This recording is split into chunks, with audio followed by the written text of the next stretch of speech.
प्रिय विद्यार्थी भैया बहनों, इसके पहले की व्याख्या में हमने जाना कि रानी कैकेयी वह कह रही है कि मैंने श्री रामचंद्र को वनवास भेजने का जो पहाड़ सा कुकर्म किया है, तो क्या मैं उसके लिए राई के बराबर भी पश्चाताप न करूं? चलिए आगे देखते हैं कि थी स नक्षत्र ससिनिसा ओस टपकाती, रोती थी नीरव सभा हृदय थपकाती, उल्कासी रानी दिशा दीप्त करती थी, सब में भय विस्मय और खेद भरती थी, क्या कर सकती थी मरी मंथरा दासी, मेरा ही मन रह न सका निज विश्वासी, जल पंजरगत अब अरे अधीर अभागे, वे ज्वलित भाव थे स्वयं तुझी में जागे, पर था क्या केवल क्या ज्वलित भाव ही मन में, क्या शेष बचा था कुछ न और इस जन्म में। तो जिस समय रानी कैकेयी अपने द्वारा किए गए कुकृत्य पर पश्चाताप कर रही है, उस समय वहाँ उस पंचवटी में जो श्री राम की कुटी है, उसके आसपास का वातावरण कैसा है उसका वर्णन किया कि थी स नक्षत्र ससिनिसा ओस टपकाती। स नक्षत्र यानी नक्षत्रों से भरी हुई, तारों से भरी हुई, ससिनिसा, ससि मतलब चंद्रमा, निशा यानी रात्रि, तो चांदनी रात ओस टपकाती, कि जिस समय रानी अपने द्वारा किए गए कुकृत्य पर पश्चाताप कर रही थी, उस समय तारों से भरी हुई ससिनिशा चांदनी रात ओस टपकाती, ओस के कणों को टपका रही थी, और उसको देखकर ऐसा लग रहा था कि जैसे वह क्या कर रही हो कि ओस के कणों के रूप में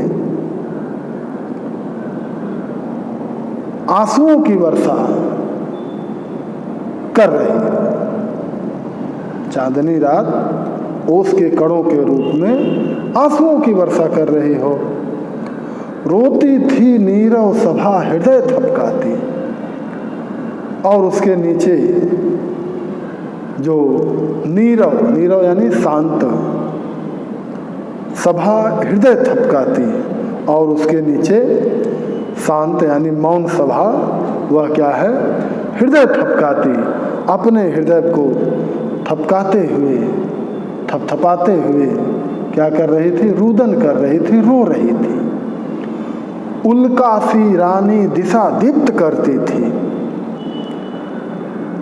तो जिस प्रकार उल्का पिंड आकाश में अंधकार जब होता है और उस समय कोई उल्का पिंड आ जाए तो क्या करता है? थोड़ा सा प्रकाशित कर देता है।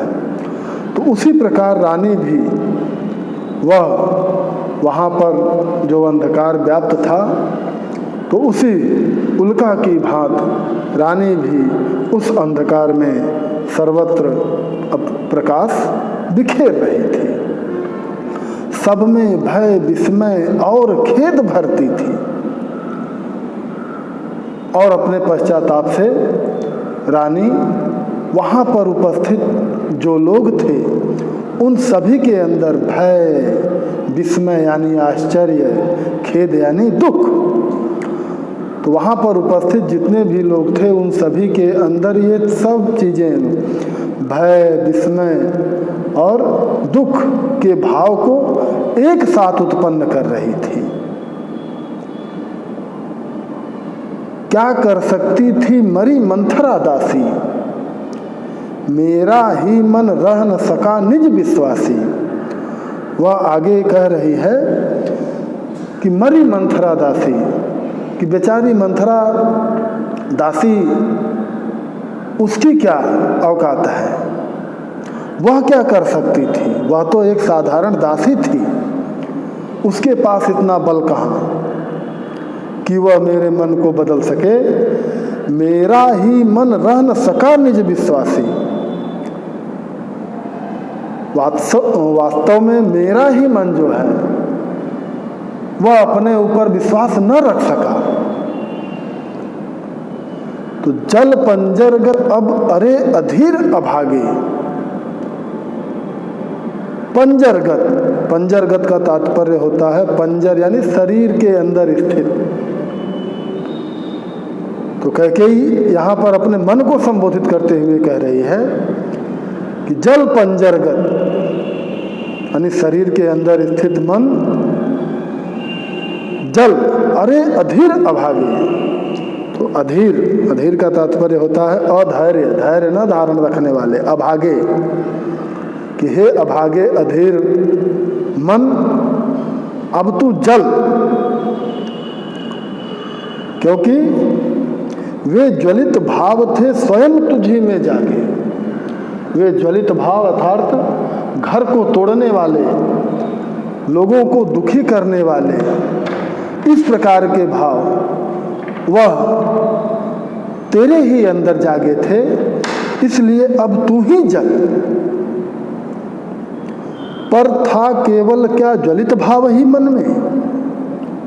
लेकिन इसके बाद तुरंत कैकेयी जो है वो प्रश्न कर रही है, प्रश्नवाचक चिन्ह लगा हुआ है। तो क्या केवल मेरे अंदर ज्वलित भाव ही था, ईर्ष्या क्या ही भाव था, क्या शेष बचा था कुछ न और इस जन्म में। तो क्या मेरे अंदर कोई अन्य दूसरे प्रकार के भाव नहीं थे। कुछ मूल्य नहीं वात्सल्य मात्र क्या तेरा, पर आज अन्य सा हुआ वत्स भी मेरा। थूके मुझ पर त्रैलोक के भले ही थूके, जो कोई जो कह सके कहे क्यों चूके। कुछ मूल्य नहीं वात्सल्य मात्र क्या तेरा। तो कैकेयी कह रही है वात्सल्य मात्र, वात्सल्य यानी वत्सलता यानी पुत्रवत प्रेम। तो क्या मेरे अंदर केवल ईर्ष्या के ही भाव भरे हुए थे, क्या मेरे हृदय के अंदर कोई अन्य दूसरे प्रकार के भाव नहीं थे। तो उसी बात को वह आगे कह रही है कि कुछ मूल्य नहीं वात्सल्य मात्र, वत्सलता यानी पुत्रवत स्नेह। तो पुत्र से प्रेम के कारण क्या मेरा कोई मूल्य नहीं है। भाई मेरा जो अपने पुत्र से प्रेम है, तो एक माता होने के कारण, पुत्र से प्रेम होने के कारण वह उसके हित को ही सोचती है। तो क्या मेरे अंदर जो वह भाव है, पुत्र के प्रति प्रेम का जो भाव है, तो क्या एक माता होने के नाते उसका कोई मूल्य नहीं है। पर आज अन्य सा हुआ वत्स भी मेरा, वत्स यानी पुत्र। लेकिन आज वही पुत्र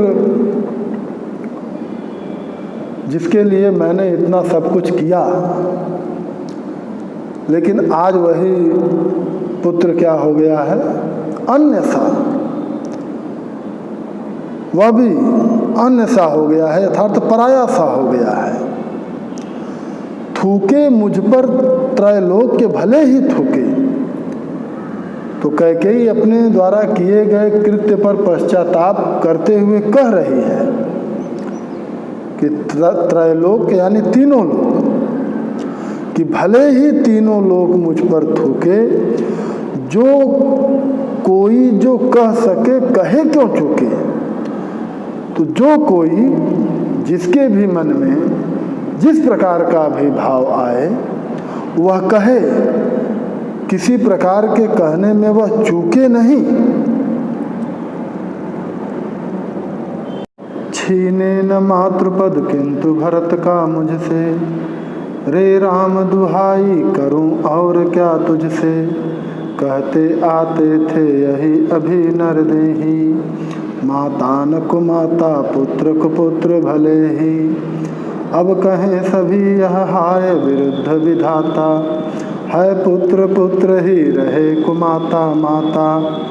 मैंने इसका बाह्य मात्र ही देखा, दृढ़ हृदय न देखा, मृदुल गात्र ही देखा।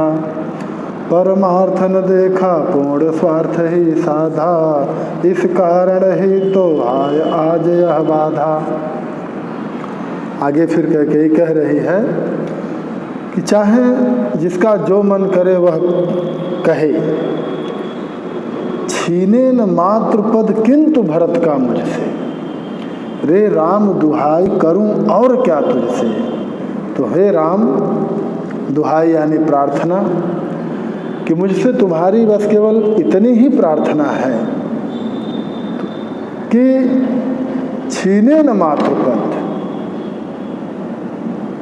कि मुझसे कोई मात्र पद अर्थात माता का पद, कि मैं भरत की माता कैकेयी हूँ, तो इस पद को मुझसे कोई न छीने, यही मेरी तुमसे क्या है, प्रार्थना है, दुहाई है। कहते आते थे यही अभी नरदेही। नरदेही अर्थात मनुष्य, मानव,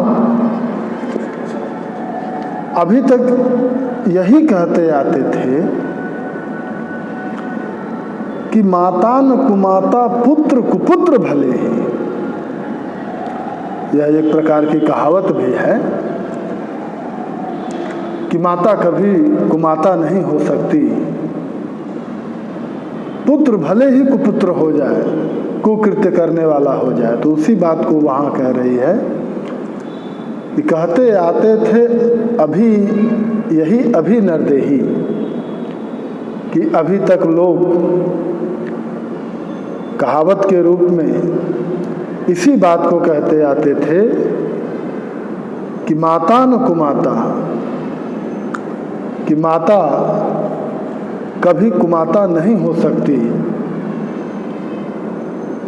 वह कभी अपराध नहीं कर सकती। पुत्र कुपुत्र भले ही, पुत्र भले ही कुपुत्र हो जाए, वह भले ही अपने माता के ऊपर अत्याचार करे, लेकिन माता जो है वह कभी अपने पुत्र को कष्ट नहीं पहुंचा सकती।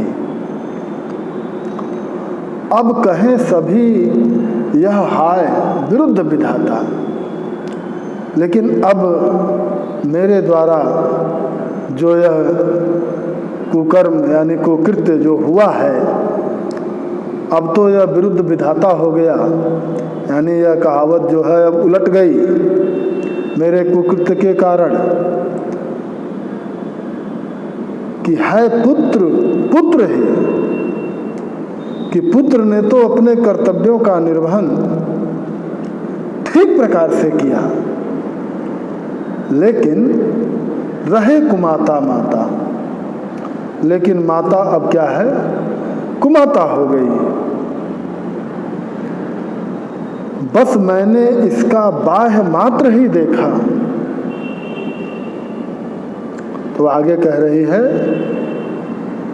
कि मैंने तो अपने पुत्र भरत का केवल बाह्य मात्र, यानी केवल ऊपर से ऊपरी रूप ही देखा, दृढ़ हृदय न देखा। तो मैं यह नहीं देख सकी कि इसके शरीर के भीतर जो विद्यमान हृदय है वह बहुत ही मजबूत है, दृढ़ है।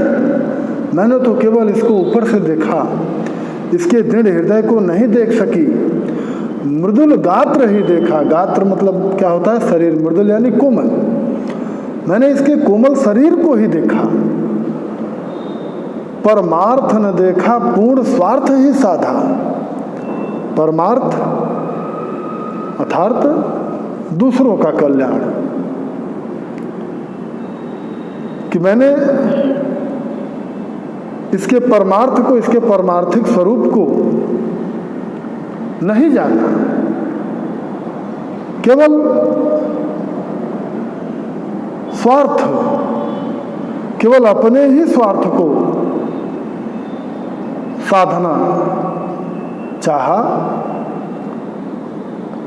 इस कारण ही तो हाय आज यह बाधा। तो मैंने केवल अपने स्वार्थ को ही साधा, भरत के अंदर जो परमार्थ है उसको नहीं देखा, तो इस कारण ही तो हाय आज यह बाधा। तो इसी कारण से तो आज मेरा जीवन जो है वो बाधाओं से ग्रस्त है, अर्थात अनेक प्रकार की समस्याओं से, दुखों से पीड़ित है।